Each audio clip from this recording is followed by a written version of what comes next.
Greetings, all friends. I'm very thankful to UNEP and the Switch in Asia and AIT for providing this platform to us. Today, I speak about the circular economy in a living environment of rural India through the environmental education and action at various levels: individual, community, societal, national, and global. The case study is based on the actions of a voluntary organization or NPO called the People's Institute for Development and Training, or PIDT in short. In spite of the fact that India occupies just 2.4% of the world's surface while supporting 18% of the world's population, the growth of an Indian economy at the current and projected rate will make it the third largest economy after Asia and United States, according to, of course, 2010 data.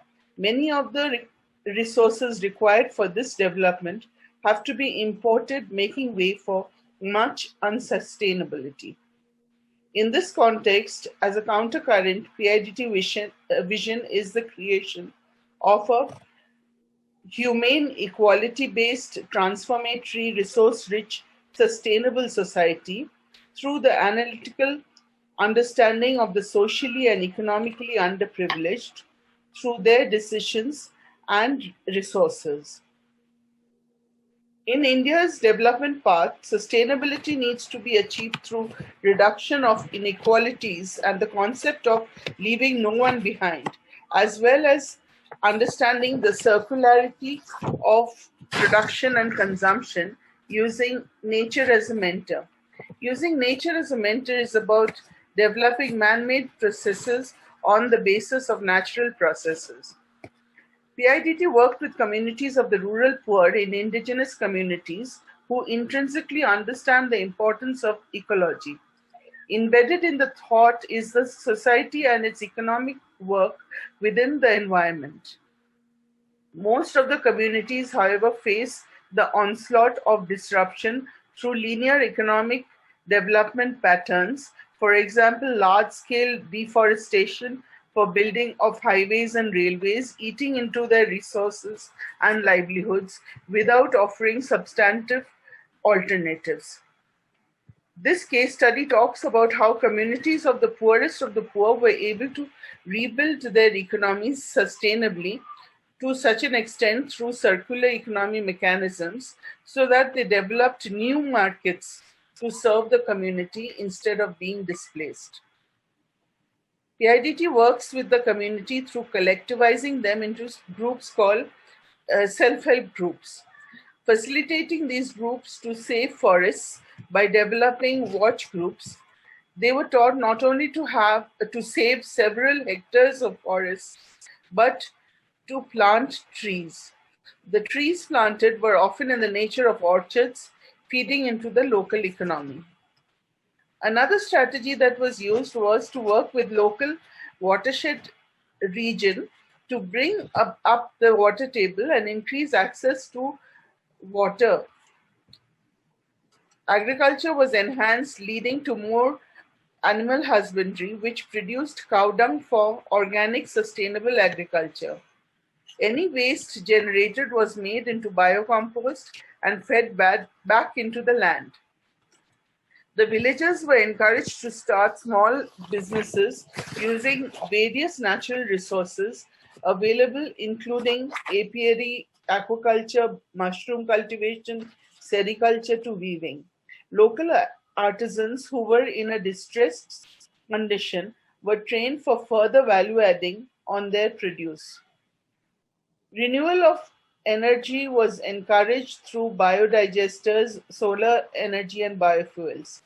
Another major intervention was holding the collectives in conflict resolution. In this manner, peace and nonviolent education was imparted where conflicts were settled in a humane manner within the community.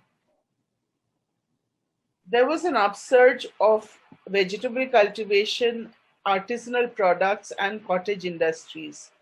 There was collective decision making to create a new marketplace that would save them the trouble of traveling far to sell and buy their products, since consumption had grown along with the production. Next slide, please.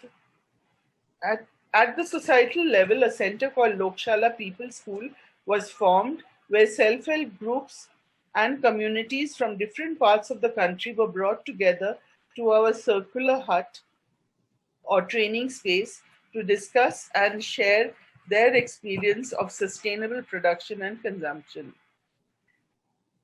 PIDT also organizes a school up to 10th grade where the students are encouraged to understand the UN Sustainable Development Goals vis-a-vis their communities so as to create volunteers for the circular economy. At the national and global levels also, dialogues have been organized to disseminate ideas and good practices that can determine a circular economy. Using nature as a mentor, collective decision making for the creation of new festivals, celebrating the awareness and understanding the circularity of climate and our responses to nature's design, developing zero waste solutions. Each of the three locations in the states of Assam, Chhattisgarh, and Jharkhand in India had about 50 to 80 villages celebrating their awareness and pledging of action. This transformation harnessed the needs of people within the context of value based education and social justice to affect systems of production and consumption. The innovation of incorporating wastes to become raw materials of other production processes was encouraged to work with the seasons that exist in a particular locale. It is this analytical understanding and the creative resource utilization of the marginalized that needs to be maintained, it needs to be mainstreamed towards the development of a new paradigm in market economy. This experimentation, in which PIDT was the catalyst of transformation of society, has demonstrated a path for sustainable development using environmental education to develop a circular economy. Thank you, friends.